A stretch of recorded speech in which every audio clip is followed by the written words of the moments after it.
제가 처음에 안을 내가지고 다소 회의가 좀 길어졌던 점에 대해서는, 다른 산별위원장님께 사과 말씀을 드리겠습니다. 하나, 우리가 알 권리나 또 제대로 된 회의에 대한 원칙은 또 정도는 지켜나가자는 차원에서 제가 말씀드린 것이고요. 우선은 이 보고사항 자체도 전에 말씀드렸듯이 이미 많은 부분에 보고나 검증되지 않은 상태에서 했던 부분들이 있었다는 말씀을 아울러 드리겠습니다. 그러나 일단 집행부에서 준비해왔는 보고사항이니까 저는 제 초기에 의견을 한 걸 접고 보고사항은 우리가 여기서 경청을 하고 나머지 심의 안건에 대한 부분은 이건 분명히 중앙정치위원회 사안인 만큼 중앙정치위원회에서 임해서 심의할 수 있도록 했으면 좋겠습니다. 이사입니다. 죄송합니다. 예. 의장. 네, 말씀하세요. 예. 저도 순간적으로 소란을 피워서 죄송합니다. 예, 방금 오 위원장이 말씀하신 대로 우리는 충분히 알 권리가 있습니다. 근데 대표자님 여러분, 이거는 이렇다고 결정을 내리시는 부분은 좀 위험하다고 생각합니다. 서로 의견을 존중하고 회의 결과도 안 보고 이건 이러니까 안 된다, 이건 저러니까 된다, 이렇게 하는 것은 서로 좀 자제해 주시고, 방금 오 위원장의 말씀대로 정말 심의 안건은 여기에서 다루질 문제가 아니라면 정치위원회에 넘깁시다. 그리고 오늘 우리는 보고를 듣고, 사실 오늘 노동자 정치 세력화 사업 보고권에 대해서 생소합니다. 이게 어떻게 된 거냐 해서 자세한 것을 알고 싶습니다. 알아야 또 우리가 우리 조직에 가서 얘기를 할 거 아닙니까? 저도 이 회의를 참석하기 위해서 부산에서 새벽밥 먹고 올라왔습니다. 근데 보고까지도 못 두고 가야 된다는 것은 이건 너무 지나친 것이다 해서, 자기 개인적으로 좀 마음이 들지 않는 부분이 있더라도 서로 합리적으로 여러 가지 얘기들이 나옵니다만, 의장님께서 심의 안건은 심의대로 해서 정치위원회에 넘기도록 하고, 보고 안건은 여러분이 자세히 알 권리가 있기 때문에 보고한다고 그렇게 정리를 했습니다. 해서 소란을 피운 것에 대해서 대단히 죄송하고, 방금 오영봉이 위원장이 말씀하신 대로 보고할 수 있는 부분을 충분히 보고를 해서 우리가 알 수 있도록 그렇게 해주시기를 당부드립니다. 예, 알겠습니다. 자, 보고해 주세요. 네, 보고 드리겠습니다. 첫 번째 보고 안건입니다. 노동자 정치 세력화 사업 보고 드리도록 하겠습니다. 그간의 추진 내용을 보고 드리겠습니다. 지난해 12월 8일 날 있었던 임시대의원대회에서 야권 통합정당 참여 및 지지를 결의한 바 있습니다. 그리고 그 이후 12월 16일 날 야권 통합정당의 참여를 통해서 합당 수임기관을 통해서 합당 결의를 한 바가 있습니다. 추후 12월 20일 노총 정치기획단이 발족이 되어서 올해 있을 양대 선거에서 친노동자적인 그 정치권 구성을 위한 어떤 그런 구상을 실시하자고 하고, 더불어서 조합원 정치의식 제고를 위한 사업을 하기 위한 정치기획단을 발족한 바 있습니다. 12월 22일 날 회원조합 정치 담당자 회의를 개최해서 그간 있었던 통합정당 수임기구 합동회의 결과를 보고를 드렸고요. 노총 정치기획단 추진계획을 보고하고, 그 통합정당의 지도부 선출에 있어서 대의원 및 선거인단 모집 계획을 논의한 바 있습니다. 그 이후 12월 26일 날 있었던 민주통합당의 대표 및 최고위원 선출을 위한 예비경선 컷오프라고 합니다. 여기에서는 노총은 참여하지 않았습니다. 그리고 12월 29일 날 노총이 생각하는 7대 노동정책 요구에 대한 각 그 통합정당의 당대표 경선에 나온 9명의 후보에 대해서 공식적인 입장을 요청한 바 있습니다. 그 7개의 노동정책 요구안은 노조법 전면 재개정, 실질적인 사회적 대화 체제로의 전환, 고용 안정성 강화, 비정규직 감축 및 차별 철폐, 그리고 실업 안정망 확충, 노사가 주도하는 고용 거버넌스 체계의 구축, 그리고 장시간 노동 구조를 개선하는 이런 7대 노동 과제가 되겠습니다.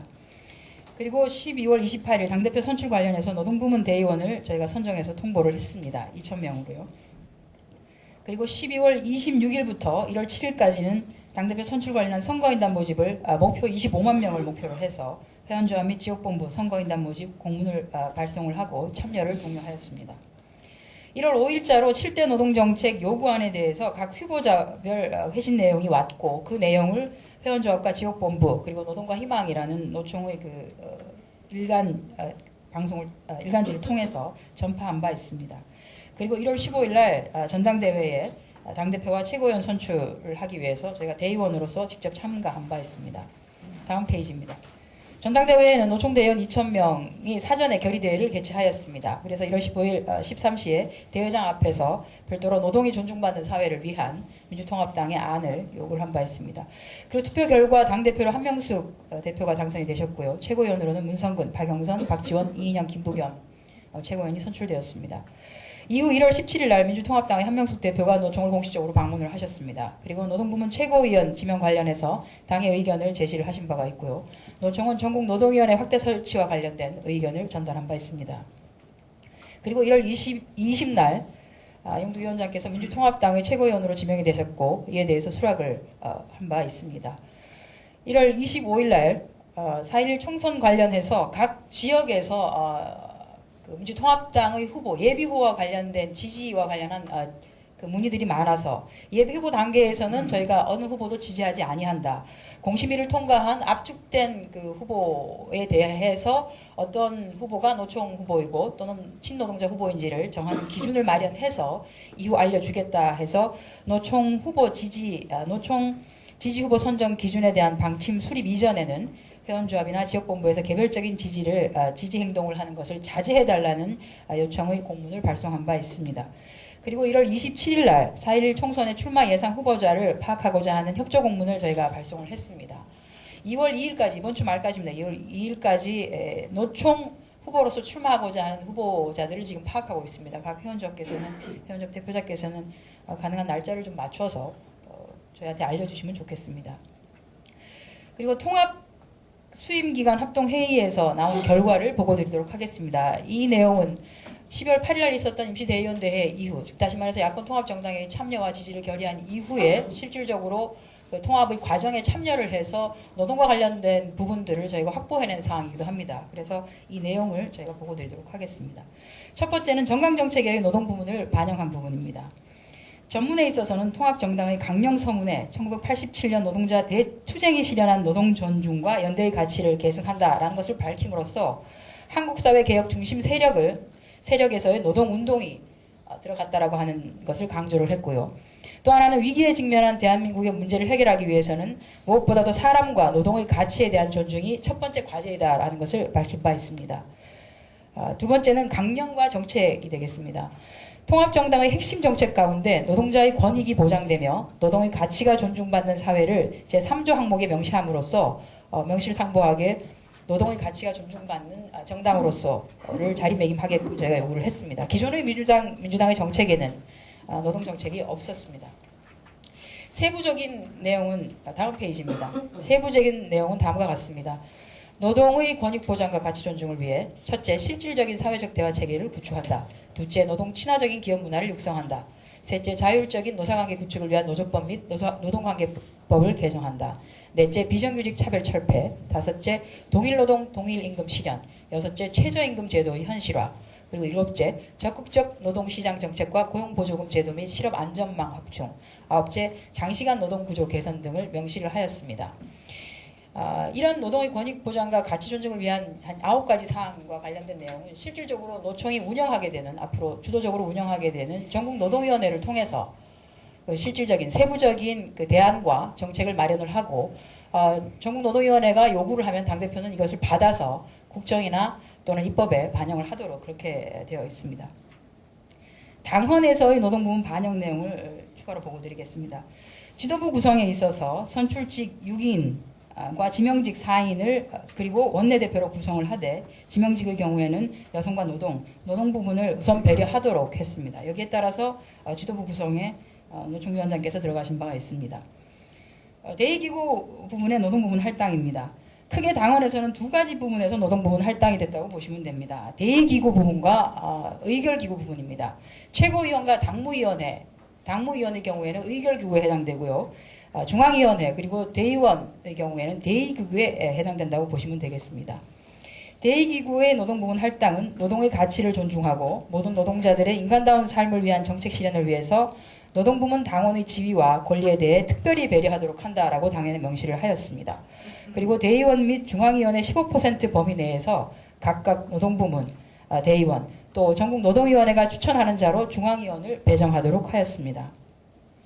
또 하나는 대의기구와 관련돼서 노동 부분에 있어서 10% 이상 하한선 규정을 당규에 명시하도록 하였습니다. 그래서 우리가 노동부문의 정책당원의 수가 많지 않다 하더라도 일정 부분 하한선 규정을 내려가는 것은 아닌 10% 정도의 대의원 또는 중앙위원은 확보를 했다고 보시면 될 것 같습니다.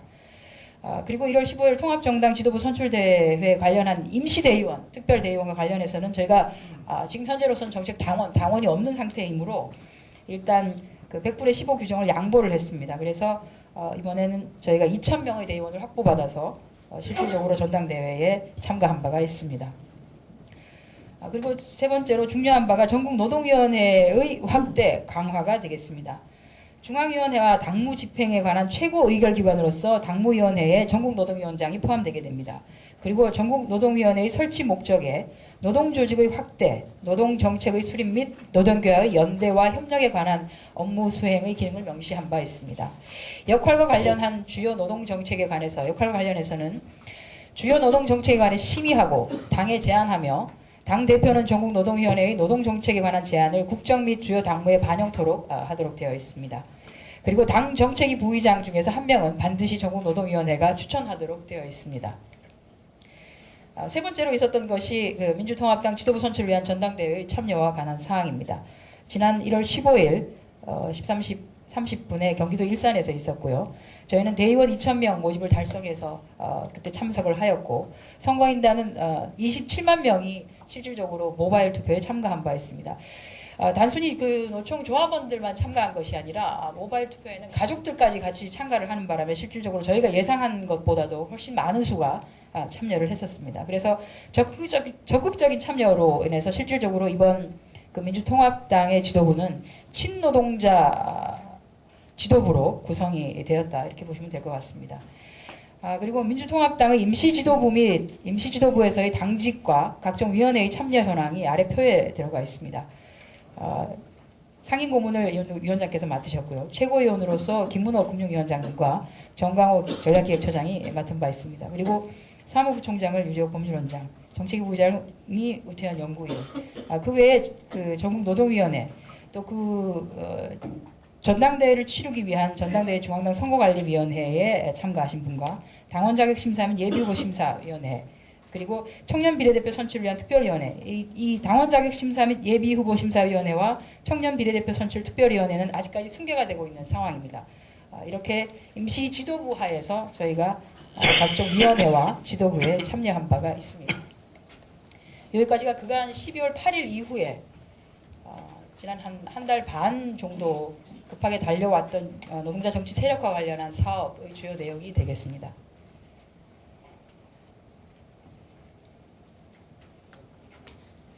보고한 건 2번을 연달아서 보고를 드리도록 하겠습니다.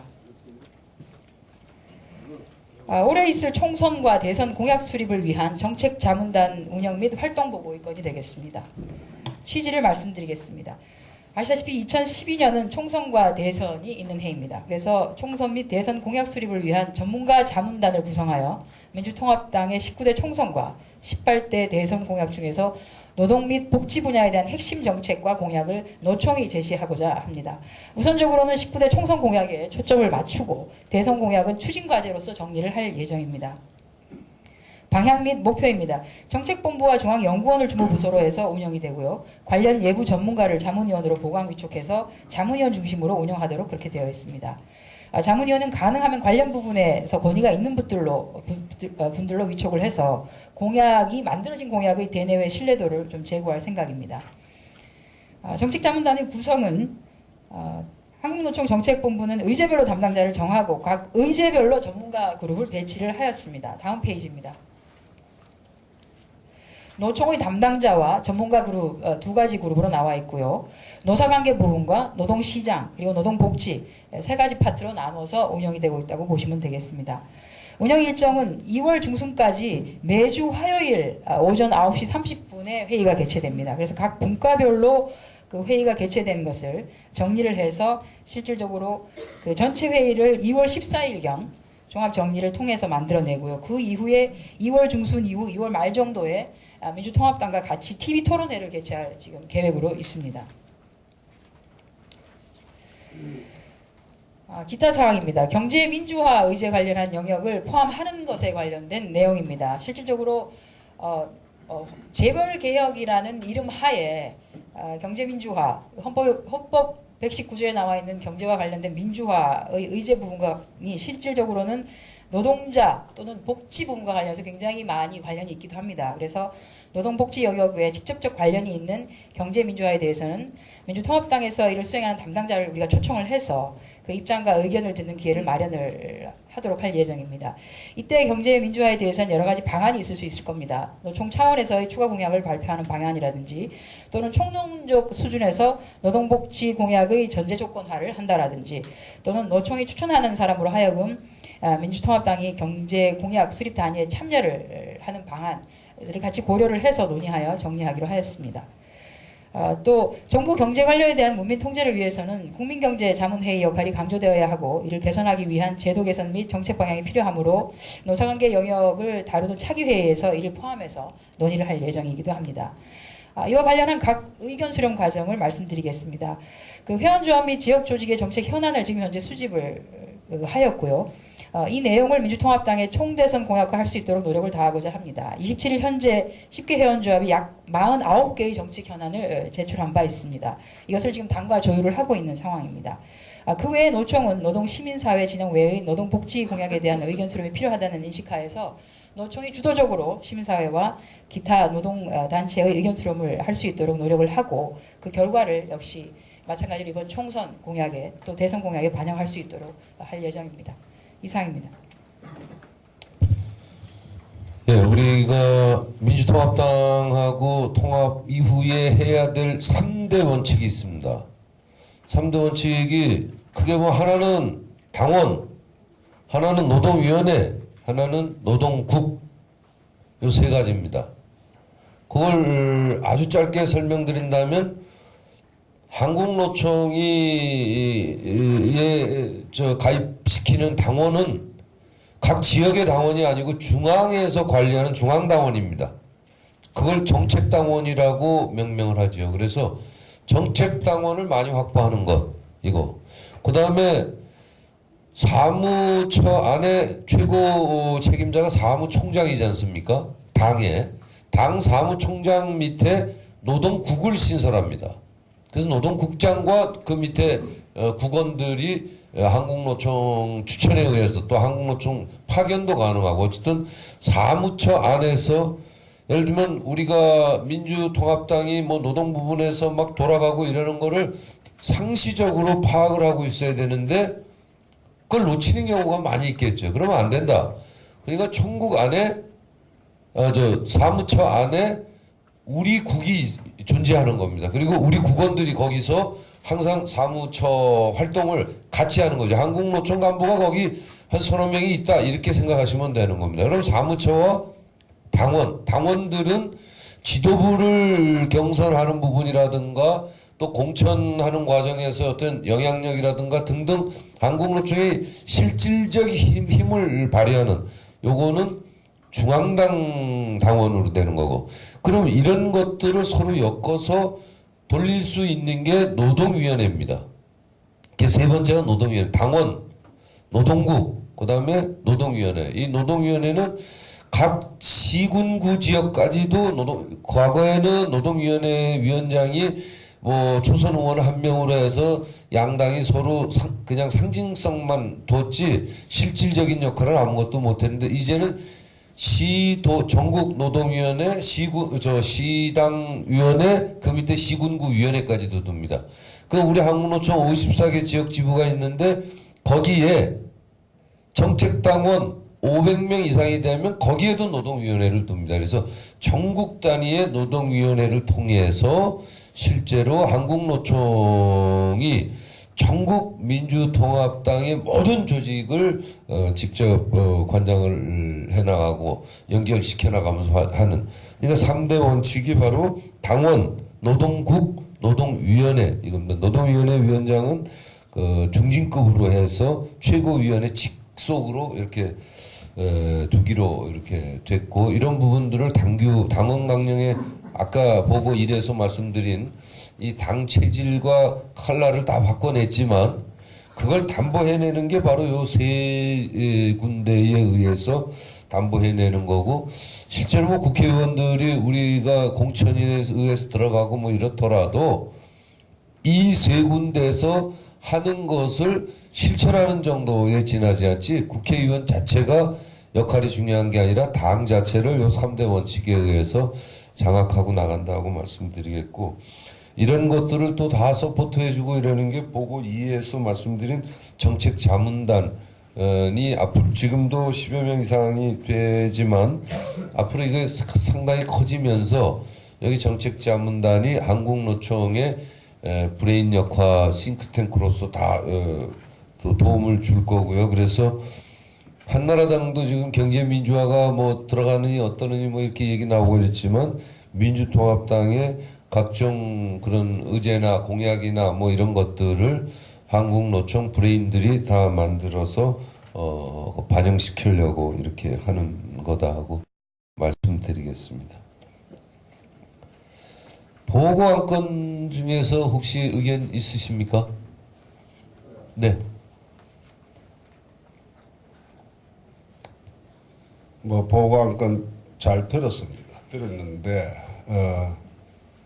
다소 조금 비켜나갈는지는 모르겠지만, 아까 지게 모두의 말씀을 드리는 게 지금 우리 한국노총이 처해져가 있는 조직적인 부분이 보는 각도에 따라서 상당히 극과 극을 이룬다라고 지금 보고 있습니다. 그래서 저는 이때까지 우리 노총이 특정 정당에 매몰되는 것은 결코 바람직하지 않다는 지론을 이때까지 견지해가 왔습니다. 그 이유는 우리가 노동자의 권리라든지 노동자의 발전을 위한다면은 여러 정치 세력으로부터의 지원과 합의가 전제가 된 것이 나는 바람직하다 하는 이 견해의 차이입니다. 그래서 이때까지 꼭 굳이 한 정당에만 우리가 매몰될 이유는 없다. 굳이 이야기를 한다면 지금 현재 여러 가지 뭐 이유도 있겠습니다만은 지금 현재의 기준을 놓고 본다면 한나라당이 결코 쪽수가 모자라서 여러 가지 국정 현안들을 갖다 밀지를 못하는 건 아니라고 보고 있습니다. 숫자는 적지만 그래도 야당의 완강한 반대라든지 저항이 있기 때문에 가능한 합의를 도출해서 하다 보니까 아마 그런 현상도 오지 않나, 이렇게 뭐 짧은 쉽게입니다만은 그렇게 판단을 합니다. 그래서 그 연계선상에서 노총이 한 정당에 매몰되는 것은 뭐 덕도 있겠지만도 거기에 따르는 실도 상당히 있을 거라고 생각을 해가 왔는데, 여기에 지금 한 가지, 지금 막 이게 전국으로 인터넷 방송이 된다니까 지금 여기에 일부 지금 아까 전에 최봉 위원장도 말씀을 드렸습니다만은, 자, 노총의 모든 정치 행위는 규약상 대의원 대회의 결의사항입니다. 그래서 이게 지금 지난달 12월 8일 날 임시 대의원 대회에서 노총의 정치 참여와 파견자 임금 30억에 대한 그 승인을 받은 걸로 알고 있습니다. 그렇다면은 노동자합에서 가장 중요한 것은 의결 정족수라든지 법률이 최소한 강제 규정을 우리가 지켜가는 것이 시비에 휘말리지 않고 또 그 결의가 정당성을 획득하는 거라고 이때까지 경험상 전부 인정을 하려고 보고 있습니다. 그렇다면은 제가 이게 이제 좀 옆으로 나가는지는 모르겠습니다만은 저는 가처분을 신청한 당사자입니다. 당사자 중에 한 사람인데, 그 이유는 가장 중요한 정치 행위고 임시 대의원대에서 우리들이 파악한 의결 정족수의 상당한 가짜 대의원을 삽입을 해서 정족수를 억지로 채워서 거기에서 이러한 결의를 덮여서 그 연장선상에서 지금 정치 행위가 계속 지금 이루어지고 있는 겁니다. 그렇다면은 막 지금 법률 심판을 제기를 했으니까 거기에 대한 확률은 반반일 겁니다. 뭐 인정이 될 수도 있고 기각이 될 수도 있을 거고 그런데 반의 예상을 놓고 이러한 질문을 해본다는 것은 조금은 그렇습니다만은 그러나 이건 아주 그 중요하고 또 우리 현실적인 부분이기 때문에 그렇다면은 저는 그 반에 대해서만 50%의 확률에 대해서만 질문을 좀 한 몇 가지 하고 싶어서 이 이야기를 하는데 그러면 우리 옆에 있는 그 조기도 본부장 그러면 그 가까이 계시니까 만약에 지금 우리가 이러한 일련의 정치 행위들이 규약상 대의원 대회 승인 상황이고 그 승인은 12월 8일 날 임대 때에 승인된 걸로 우리가 진행해가 온 거는 맞죠? 예? 맞죠? 그죠? 그렇다면은 50%의 확률이겠지만 만약에 그날 그 대의원 대회가 엉터리 대의원들이 상당수가 투입이 됨으로써 그 의결정족수에 심대한 법률적인 하자가 있어서 그것이 문제 있다라고 만약에 결정이 난다면 그 문제 있는 대의원 대회에서 결의를 한 그 결의를 놓고 지금까지 이렇게 한 이 일련의 행위들은 우리 조기도 본부장 어떻게 생각합니까? 뭐 그거 가까이 있으니까 답변 하나 해주세요.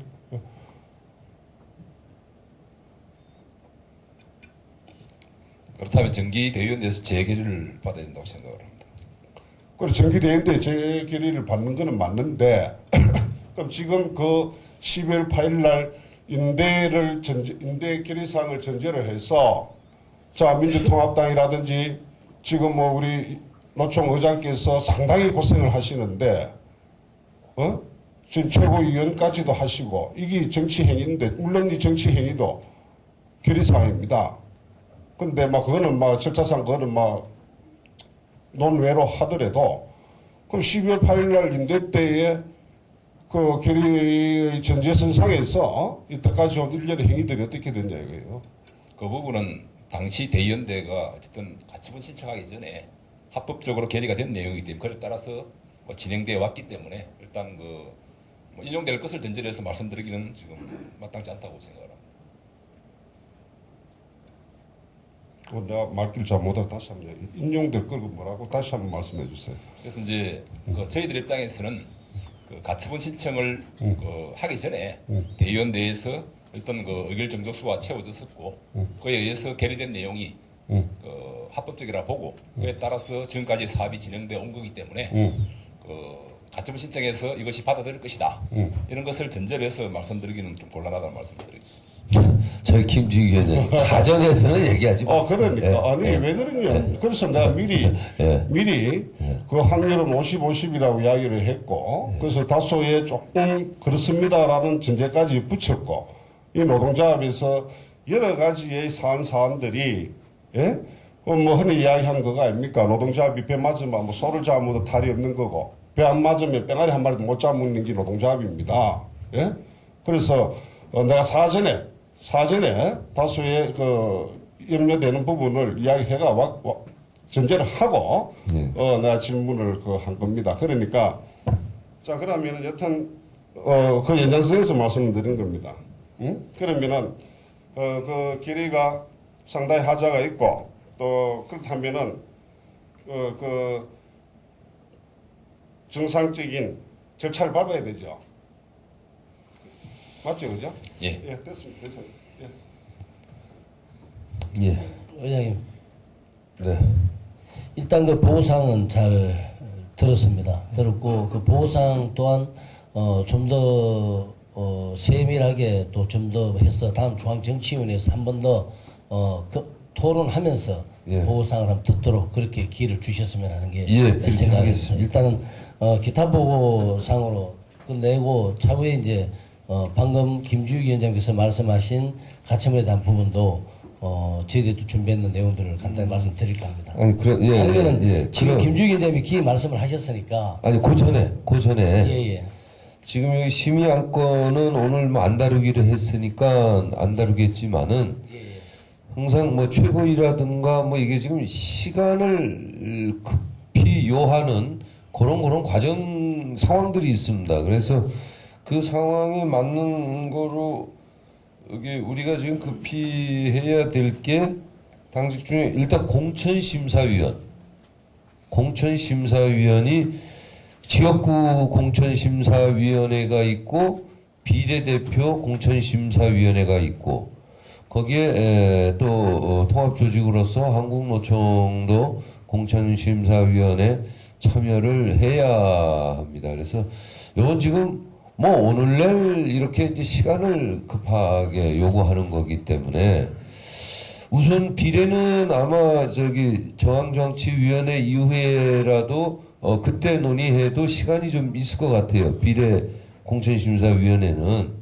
근데 지역구 공천심사위원회는 오늘날 중에 이게 좀 결정이 나야 될 것 같은데 뭐 혹시 의견이 있으시면 좀 얘기해 주시고 여기 별지로 심의안건 이래갖고 별지로 드린 것 중에서 정책위 부의장 요거 정무직이죠. 요 정책위 부의장 1쪽에 나와 있는 그다음에 2쪽에 나와 있는 제2 조직 담당 사무부총장 그다음에 4쪽에 나와 있는 그 지역 공천 심사위원 요런 정도는 아주 시간이 급한데 예, 저 의장님. 예. 지금 그 여기 와 계시는 산별 대표자를 포함한 시도협의 의장들이 중앙정치위원회 구성되어 있습니다. 네. 그렇다면은 그 오늘 내일 시간이 정말 급하다면은 그 급하게 긴급 회의를 소집을 해서 이것은 당연히 중앙정치위원회에서 논의하고 거쳐야 되는 사항이라고 저는 생각을 합니다. 그래서 이 시민 자체를 중앙정치위원회에서 전부 다 건의해 줬으면 좋겠다는 말씀을 드리겠습니다. 뭐 내일에도 좋습니다. 긴급 소집한다면 분명히 여기 계시는 분들은 당연히 다 중앙정치위원이고 그게 시도협의 의장들인데 긴급 소집을 하셔서 이건 분명히 중앙정치위원회에서 결정한 사안이만큼 거기에서 처음에 약속대로 심의안건을 거기서 달아주는 것이 바람직하지 않느냐 생각을 합니다. 그럼 2월 초에 빠르게 좀 저 중앙정치위원회를 새로 열도록 그렇게 하겠습니다. 네. 시간을 우리가 맞춰줘야지 우리 때문에 정치 일정이 전체적으로 늦어질 수는 없는 거니까 그렇게 하도록 하겠습니다. 그럼 심의안건 1, 2는 유인물로 보고사항 정도로 해서 참조해 주십시오. 예. 저기 위원님, 네. 이게 뭐 빨리 열리신다면은 다들 아마 대표자분들께서 일정들이 있으실 것입니다. 그 일정을 여기서 미리 정해 주셔야지 이게 며칠 내로 열린다면 조정이 가능하지. 뭐 대참하면 또 발언의 문제가 있고, 그래서 일정을 여기서 어느 정도 조정을 해주셔야지 참석 가능한 여부를 알지. 이 중요한 문제를 그래서 중요한 일정이 뭐 대의원대나 이런 것들이 다 차 있으면은 대참하면 또 발언의 문제가 생기고요. 일단은 중앙정치원의 일정은 여기서 어느 정도 정해주셨으면 좋겠습니다.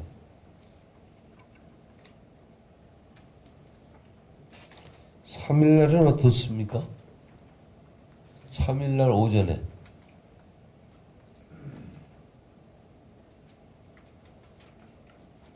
오후에로 할까요? 그 일주일로 얘기하면 안 되겠습니까?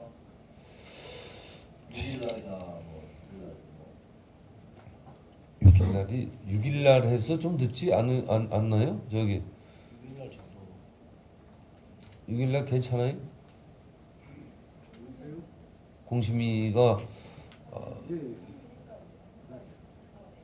그렇죠. 공심위가 지금 가동이 되거든 바로요. 공심위원장이 아마 오늘날 선정이 되면은 공심위를 바로 짜거든요. 그럼 바로 그냥 그날부터 회의가 들어갑니다. 근데 우리가 가로놓게 또 한 명은 있으니까 좀 양해를 구하면 되겠습니까? 노총의 공심위는?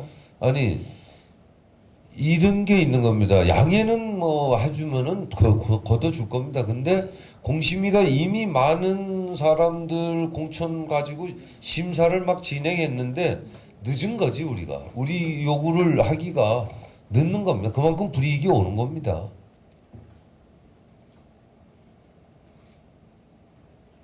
그럼 내일 해야죠. 지금 여기 계신 분들 다 어차피 올라오신 분들이고 그 저기 소심도 내일 하고 내일 시도협의회 긴급 소집은 내일 밤 하시죠. 내일 가능하겠습니까?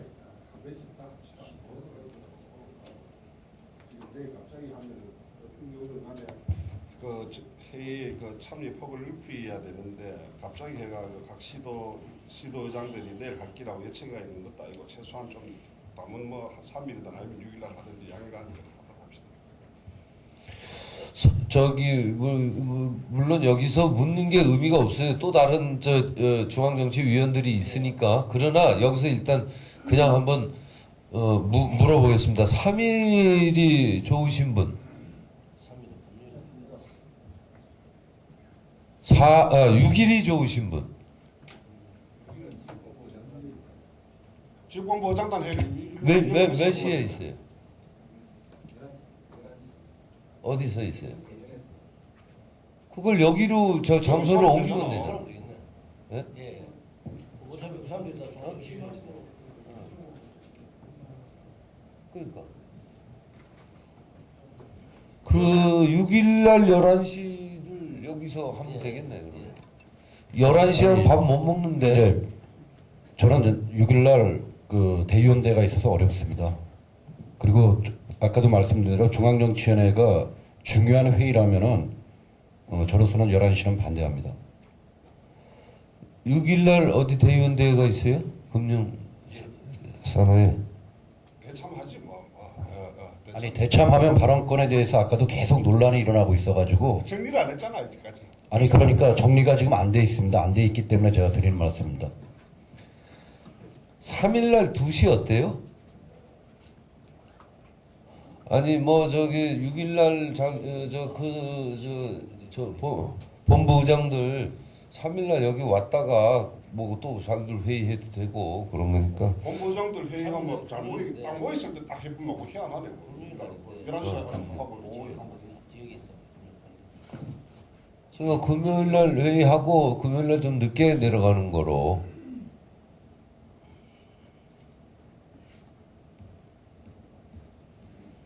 내일이 김지휘 위원장 안 된다고 그랬나? 6일날 저 금융이 안 된다잖아요. 금융 오후에 하면 가능합니까? 정에 좋겠습니다. 금요일 날은 지역에 있는 분들이 다 내려가야 되고 또 사실상 차 관계도 그렇고 차 확보도 안 되고 지역에 못 내려가요. 금요일 날 거기다 참여가 쉽지 않아요. 아니 아까 의미는 없지만 물어봤을 때 6일날 하자는 의견이 아주 조금 더 많았어요. 많기는. 6일날이 좀 어려운 분은 저 금융하고 또 어디 있습니까? 그럼 금융에서 좀 양해를 해주셔서 6일날 오후 2시에 하는 거로 오전 11시로 하면은 사실 밥 안 먹고 뭐 이래 하다 보면 진지한 논의가 안 될 것 같고 6일날 오후 2시에 하는 거로 금융에서 좀 양해를 해 주시죠. 그래서 그 대의원 대회를 그 소속 회원 조직한테 좀 양해를 구해서 중앙정치위원회 때문에 그렇다. 이렇게 좀 양해 좀 부탁드리겠습니다. 김문호 위원장. 그러면 6일날 월요일날 오후 2시로 중앙정치위원회를 하는 것으로 그렇게 하겠습니다. 그럼 끝나자마자 조직본부에서는 좀 알려주세요. 그 사람들도 11시에 만날 거 2시에 여기서 만나거나 1시에 뭐 미리 만나서 이리 오면 되는 거지 뭐. 예. 알겠습니다. 다음 그러면 심의 안건은 그때 다루도록 하고 기타 보고 사항을 드리도록 하겠습니다. 요거 선별 대표자 회의가 뭐 지난번 한번 무산되고 뭐 등등 뭐 이러다 보니까 상당히 좀 늦어졌습니다. 요거 기타 보고 어느 분이 보고 계실까요? 네.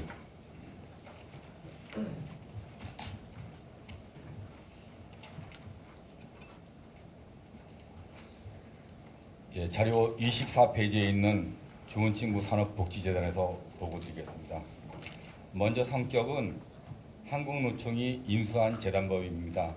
조승료 목사님이 설립한 재단을 지난 2008년 12월 12일 날 인수했습니다. 다음에 복지재단의 운영은 재단 설립 시 제정된 제정하여 노동부 장관의 승인을 득한 정관에 따라서 하고 있습니다. 정관에는 재단의 설립, 해산, 운영 등 기타 전반 사항이 정해져 있으며 변경 및 제정은 이사의 의결을 거쳐서 주무관청, 우리로서는 고용노동부의 승인을 얻어야 실시할 수 있습니다. 재단의 운영을 위하여 이사는 15인 이내의 정족수가 규정되어 있고 감사 2인 이내로 두도록 되어 있습니다. 이사 및 감사의 선임과 해임은 이사회에서 결의된 후 주무관청인 승인을 득하여야 되고 임기는 각각 3년과 2년으로 되어 있습니다. 그 다음입니다. 이사장은 이사의 호손으로 선정되어 주무관청의 허가를 받아 취임한다는 내용이 자료 6 내지 7페이지에 첨부되어 있는 정관 제19조 제1항에 의하고 있습니다. 재단의 설립, 운영, 해산 및 이사 및 감사의 선임, 해임, 이사장 선임, 정관 변경 등 주요 사항은 이사의 의결을 거쳐 주무관청이 득해야 되고 그 외에 사업보고, 예산수리, 결산보고 등도 이사의 의결을 거쳐서 고용노동부의 승인을 득하고 있습니다. 그래서 2012년도에 1월 20일 날 노동부에 보고서를 발송을 했고요. 연 2회 외부 회계감사를 수감하고 있습니다. 또한 재단의 모든 회계 처리는 재단 실무자, 재단 국장 이후에 노총 사업본부장, 노총 사무 2처장, 그 다음에 노총 사무총장의 결재를 득한 후 이사장 결재를 득해서 집행하고 있습니다. 다음 페이지입니다. 복지재단 인수의 배경을 말씀드린다면 최근에 화두가 되고 있는 사회공헌 활동의 필요성 및 노총의 대국민 이미지 제고를 위해서 2008년 12월 12일에 인수함으로써 체계적이고 독립적이고 지속적인 사업 전개가 필요해서 실시하고 있습니다. 그리고 3월 10일 노총 창립 기념일 후레날 행사의 후원금이라든지 5월 1절 마라톤 대회, 기타 각종 모금 활동, 작년의 경우에는 수해 지원과 국제 난민 돕기, 그리고 작년에 일본 지진 피해 모금 운동을 전개했을 때 기부자에게 세금 혜택을 주기 위해서 기부금 영수증을 발급했습니다. 그것도 재단법인의 필요성 중에 일부라고 말씀드릴 수 있겠습니다. 노총에 간 건물 임대 수익이 있습니다. 그것은 과세 대상인데 일정 부분 손비 처리가 가능하기 때문에 세금 절세 효과도 있다고 말씀드릴 수 있습니다. 그리고 노동부가 노총에 간 건축 국고 지원 과정에서 회관 임대 수익금 중의 일부는 근로자 복지 증진 사업비로 사용해야 된다고 권고한 문서가 있습니다. 그 다음 페이지에 이사 및 감사 명단 현재 현황입니다. 대표이사 및 이사가 11분이시고 감사가 2분입니다. 성명은 제가 말씀드리지 않고 직접 확인해 주시기 바라겠습니다.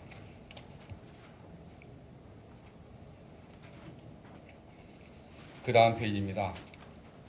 2011년도 복지재단의 주요 사업 활동 및 사업 결과입니다.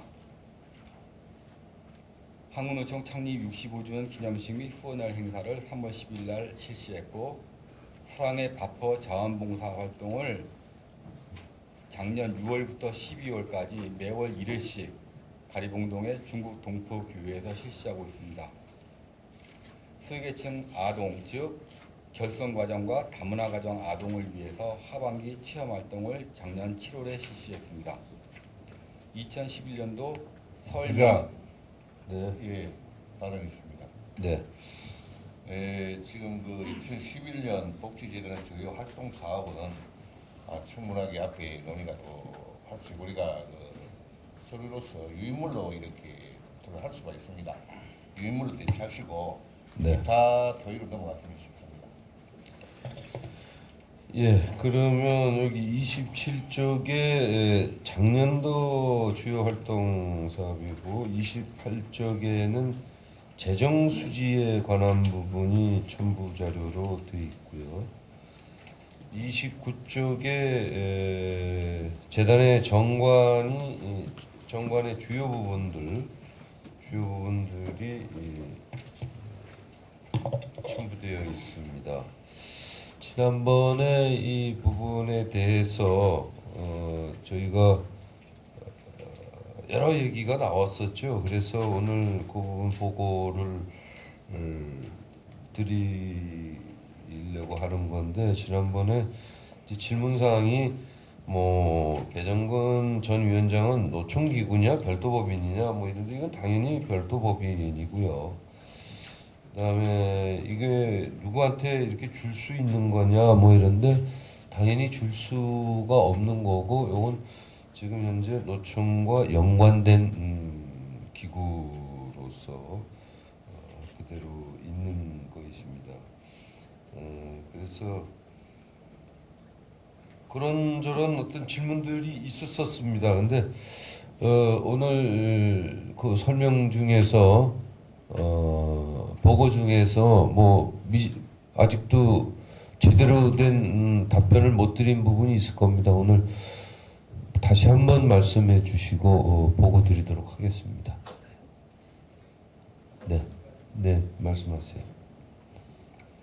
이 재단 목적 사업 수행에는 재정 확보가 가장 큰 관건이거든요. 보편적으로 이제 재정 확보 방안은 대개 어떻게 마련이 되어 있습니까? 이 내용 그냥 기본 노총에서 본 것밖에 크게 없는데, 대개 뭐 1, 2억 이런 거 2, 3억 정도 해가지고 재단 사업을이라고 이렇게 보기에는 상당히 미미하다고 보거든요.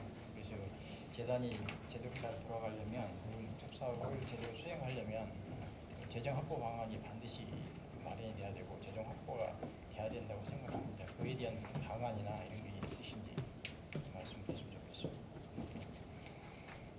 좋겠습니다. 지금 별도로 없습니다. 없고, 지금 노총이 여러 가지 수익 사업도 하고 이래야 되는데 그런 여력도 없고, 특히 노총 총국 간부들이 많이 줄었습니다. 지금 대외협력 노총이 4개 본부가 있는데 지금 대외협력본부, 홍보본부는 뭐 사실 간부들이 엄청 줄어가지고 활동도 못하는 이런 상황입니다. 그래서 그런 수익 사업이나 이런 건 뭐 전혀 생각을 못하고 있고, 그래서 아까 박수만 국장이 보고했던 대로 기존의 어떤 후원금이라든가 뭐 이런 거에만 겨우 의존하고 있습니다. 제가 한마디만 더 말씀드리겠습니다. 그 사업을 하기 위해서는 재정 확보가 돼야 되는데, 이 좋은 친구 산업복지단이 민법 제32조에 설립된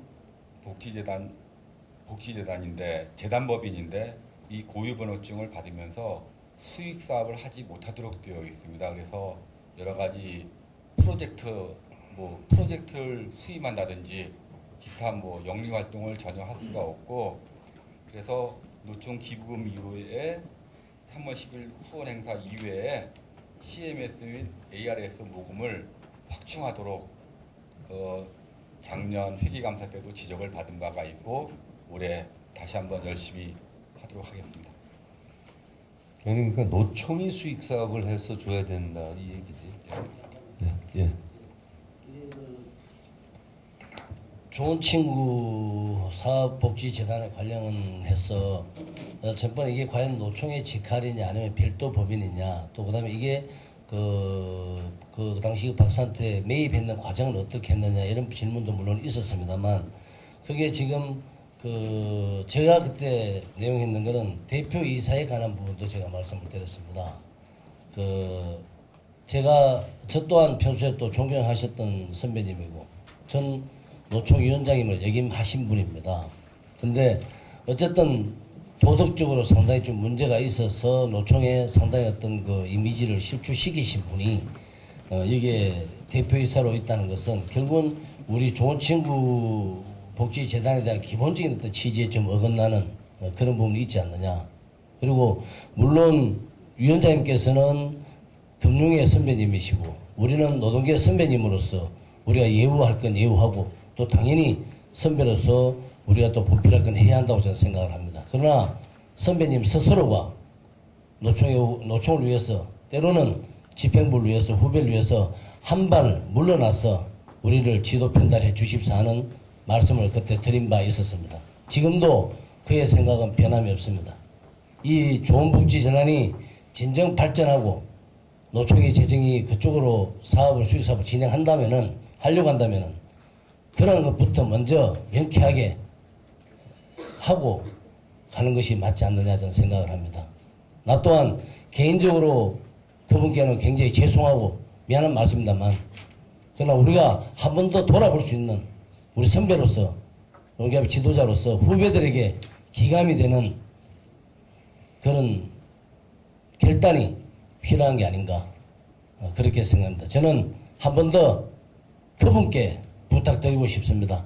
한 발 물러나셔서 우리 노총을 지켜봐 주시고 우리 후배들이 잘못된 부분에 지도 편달해 주시기를 거듭 당부드리겠습니다. 이사입니다.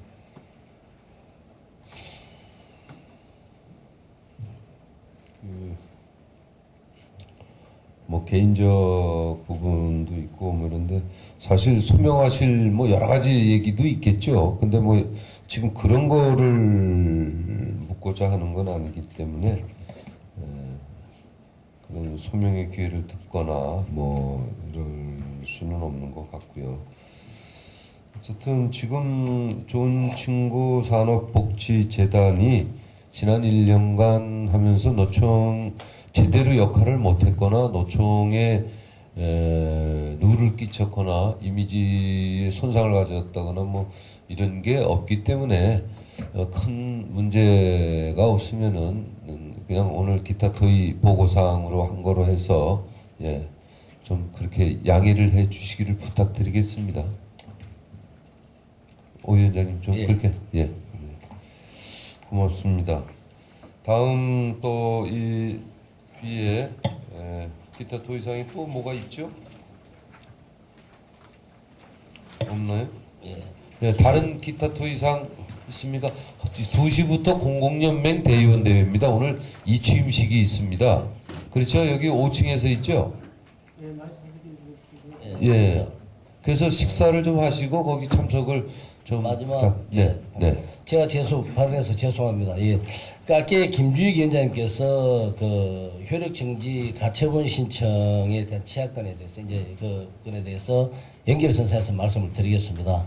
먼저 이용덕 위원장님께서 서두에 말씀하셨듯이 이제는 조직을 하나로 묶어나고 화합할 수 있는 그런 차원이라고 저는 생각을 하고 있고요. 또 아까 김주익 위원장님께서 질문하신 내용 중에 일단은 대의원 대회가 뭐 인원이 정조수가 채워졌건 안 채워졌건 간에 일단은 형식적으로 통과됐기 때문에 현재 진행 상태에서는 불만이 없습니다. 하나 이제 가처분 신청을 내면서 그게 상당히 오해들이 많은 것 같아요. 조합원들한테도 그렇고 산별 대표자들께도 그런 오해가 있는 것 같습니다. 그래서 가처분 신청을 하면서 저희들이 노총 지도부에게 요구한 사항이 있습니다. 동시에 똑같이 그걸 아마 산별위원장님께서 모르시고 계시는 것 같아서 제가 한 부석 자료를 나눠드리면서 설명을 간단하게 좀 드릴까 합니다.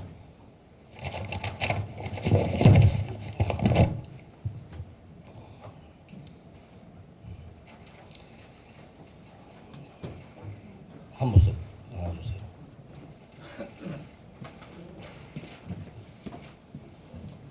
법원에 가처분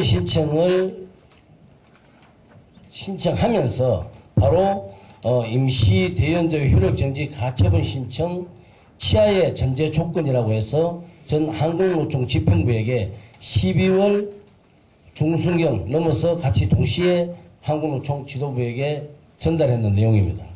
제가 간단하게 설명을 드리고 답하겠습니다. 한국노총 이용덕 위원장은 지난 1월 한국노총 위원장에 당선된 이후 2월 한나라당과 정책연대를 파기하고 노조법 전면 재개정 투쟁의 일변도를 진행해 왔지만 어떠한 성과도 얻지 못했다. 이러한 투쟁 일변도의 과정 속에서 현재 정부와 여당과의 관계가 악화의 길로 치닫게 되는 상황에서 상급단체 파견 간부들의 급여마저 끊기게 되었다. 특히 이용덕 위원장은 노조법 전면 재개 등 투쟁 과정의 일환으로 진행된 지역 순회 간담회와 임시 대연대회 등에서 전 조직의 대표자들과 조합원들에게 정치권에 절대 들어가지 않겠다고 약속한 바 있다. 우리 산별연맹 위원장들은 작금의 한국노총의 형태가 노동자 정치 세력화라는 미명 아래 현재 민주통합당과 진행되고 있는 정치 참여가 이용덕 위원장이 본래의 의무를 저버리고 정치에만 올인한 행위라고 보고 있다. 이에 우리 산별연맹 위원장들은 기 진행되고 있는 민주통합당과의 정치 참여에 대해 한국노총의 공식적인 기구인 중앙집행위원회나 정치위원회에 위임하여 누구나 용인할 수 있는 제3자가 참여하도록 하고 이용덕 위원장은 한국노총을 위해 전념해야 한다는 입장을 밝힌다. 따라서 이용덕 위원장은 민주통합당의 당직을 사퇴하면 물론 민주통합당과의 정치 참여를 공식적인 집행기구에 넘기고 100만 한국노총 조합원들과 1600만 명의 노동자들을 위한 한국노총 위원장으로서의 직무에 충실히 한다면 임시대연대 효력정지 가처분 신청을 취하여 향후 한국노총의 정치방침에 적극 협조하겠다.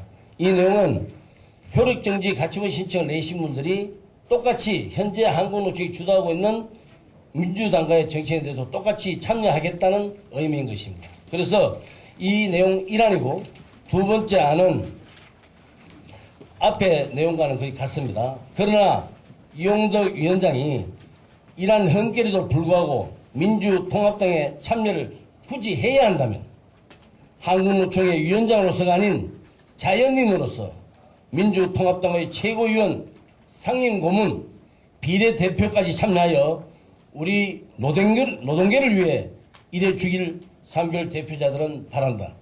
따라서 우리 산별 위원장들은 한국노총 위원장 이용덕 위원장이 지금이라도 당장 위원장이라는 직책을 내려놓고 정치에 적극 참여한다면 효력정지 가처분 신청을 취하고 앞으로의 모든 부분에 협조할 것이다.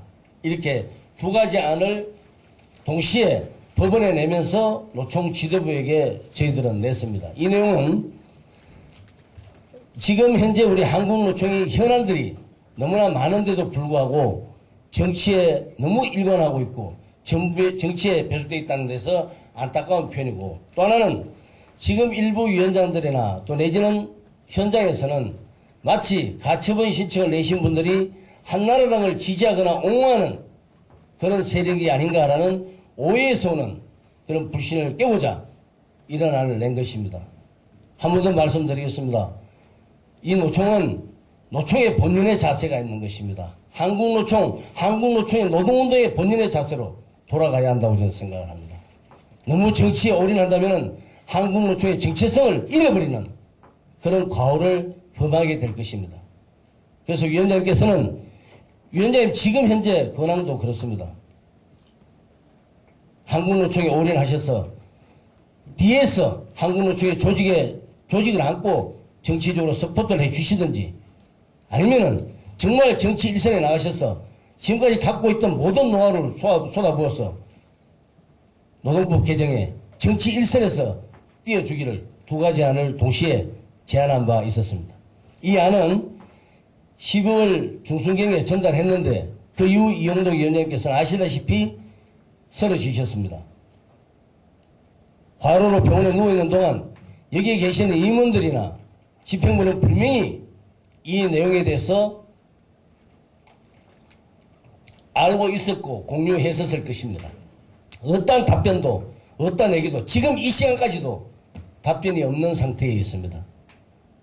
이건 한국노총이 지금 노총의 기존적인 업무, 이것도 산별위원장이 10여 명이나 포함되어 있는 이 서명서를 무시하고 있고 한국노총의 기존적인 업무를 보지 않겠다라는 의미로 비춰지고 있습니다.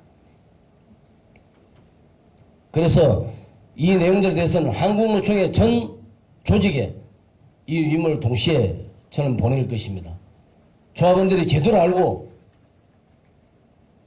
또 알 권리를 알려줘야 되겠다는 생각 차원에서 이 내용을 말씀드린 것입니다. 여러분, 아까 정치활동 많이 들으셨습니다. 그 전에 우리 한국노총이 해야 할 일들 너무나 많습니다. 산적해 있는 일들 너무나 많습니다. 정치로서 풀 수 있는 노동법 관계 했다면 오늘 풀리지 않을 일이 뭐 있었겠습니까? 문제는 우리 조직의 화합입니다. 위원장님께서는 우리 한국노총을 다시 한번 보듬고 하나된 모습으로 정치든 대정부 투쟁이든 해 주시기를 부탁드리겠습니다. 이상입니다.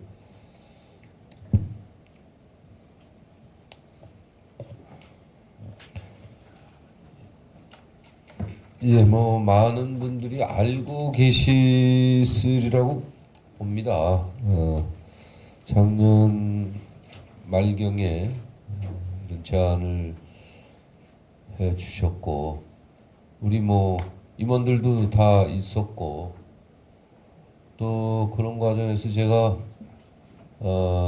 이걸 가지고 오셨던 분들과 작년 말에 직간접적으로도 접촉을 하고 대화를 나누었습니다. 그러던 도중에 어쨌든 금년 1월 1일 제가 넘어지는 바람에 이렇게 됐는데 더 이상 대화를 못했는데 좀 지속적인 대화를 좀 되기를 바랬었는데 뭐 여러 가지 상황상 그 되질 못했습니다. 근데 제가 지난 연말에 분명히 말씀드린 거는 지금 제가 최고위를 안 한다거나 뭐 이런 당직을 맡거나 뭐 이런 것들이 정말 제 개인적인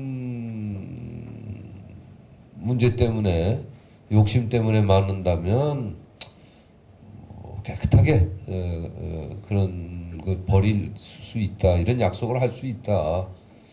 그런데 분명한 건 지금 정치사업하는 부분에서 이 최고위원이라는 게 그냥 의결기구일 뿐이지 아무런 권한이 없거든요. 거기 뭐 돈이 직무판공비나 뭐 이런 하다못해 교통비, 거마비라도 나오는 것도 아니고 뭐 비서나 사무실이 나오는 것도 아니고 뭐 아무 게 없습니다. 오히려 자기 그 봉사하는 데고 다달이 50만 원을 개인적으로 특별 당비를 내야 하는 이런 자리인데 그거를 뭐 다른 분이 하는 것보다는 제가 위원장을 하면서 겸직을 해서 우리 정치 사업의 가장 큰 목적이 사실 노동법 재개정, 더 크게는 세력화를 통한 우리 한국노총의 여러 가지 요구 관철 이런 거 아니겠습니까? 그래서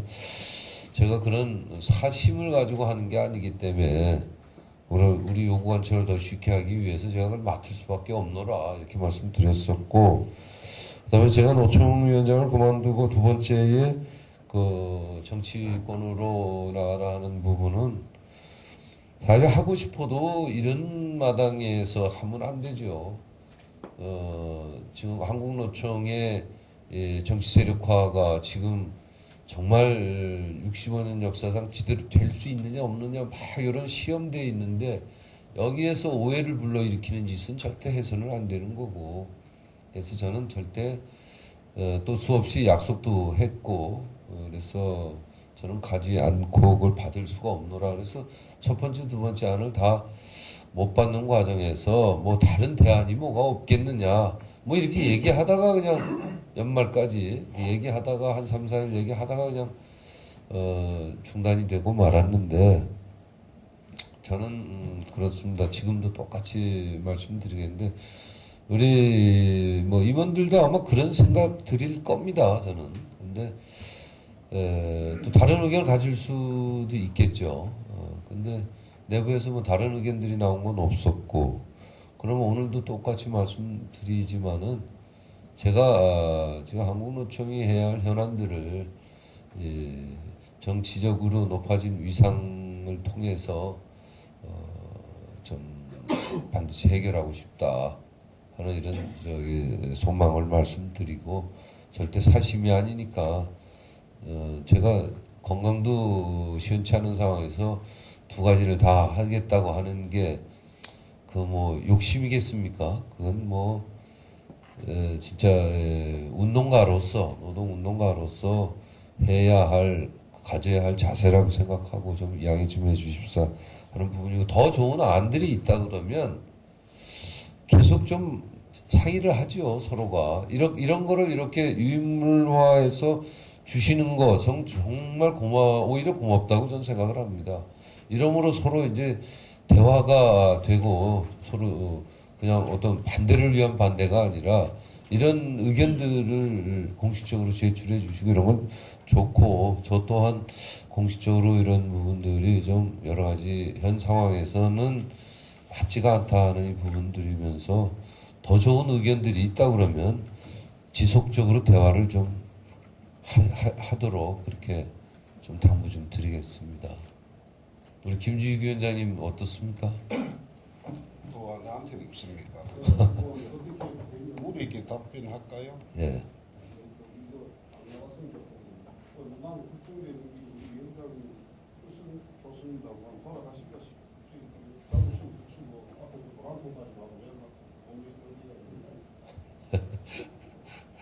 사실 이 최고위원이 보니까 요즘 뭐 총선을 앞둬서 그런지 몰라도 무진장 바쁘더라고요. 일주일에 3일은 기본이고, 3일은 월수금 기본이고, 뭐 무슨 뭐에 나와라 뭐 토요일 일요일도 없고 3일 동안은 계속 새벽이고 뭐 이러다 보니까 바쁘긴 바쁘더라고요. 그런데 그러면서 저도 뭐 그동안 몰랐던 정치 부분을 좀 알게 되고, 그러면서 우리 노총 사람들을 많이 좀 정치권에 진출시킬 수 있는 방안은 못가 뭐 이런 것도, 그래서 또 실질적으로 병졸이 많아야, 아까 3대 원칙이 있더라도 병졸이 많아야 되겠구나 하는 걸 또 느끼고 이런데요. 건강이 허락하는 날 어쨌든 열심히 해보겠습니다. 제가 뭐 정 어려우면 그때 또 협조 요청을 말씀드리겠습니다. 근데 지금 일상생활 하는 데 있어서는 뭐 제가 뭐 저도 안 나왔으면 좋겠는데 큰 문제는 없는데요. 무진장 피곤합니다. 그러니까 뭐 주로 요즘은 뭐 저녁 약속 없이는 일찍 들어가고, 또 밖에 찬바람, 어제도 1시간 정도 뭐 규탄 집회 하고 나니까 그 이후에 계속 골이 많이 아프고 뭐 이러던데, 그래서 일찍 들어가서 쉬고 하면서 두 가지 일을 한번 최선을 다해서 해보겠습니다. 계속 더 연구를 하고 이 부분에 대해서는 상의를 하도록, 대화를 하도록 그렇게 하겠습니다. 예, 그러면 이상으로 기타 토의 사항까지 마치고 모든 회의를 마쳐도 되겠습니까? 예.